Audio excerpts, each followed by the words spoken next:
Welcome to Tech World channel. Today I will show you how to set up mobile hotspot in your OnePlus phone. Now to enable mobile hotspot, first you have to turn on your mobile data and then go to your settings app.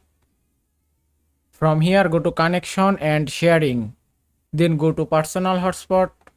Now just tap here to enable mobile hotspot. Then tap on hotspot settings to configure your mobile hotspot. From here you can set your mobile hotspot network name, and from here you can set your mobile hotspot password. Also, if you scroll down, from here you can select your mobile hotspot frequency. You can select 2.4 GHz or 5 GHz as you want. If I select 5 GHz, then tap on this icon and it's done. Now your mobile hotspot is ready for use. And that is how you can set up mobile hotspot in your OnePlus phone. I hope this video was helpful. If it was, please give it a thumbs up and don't forget to subscribe.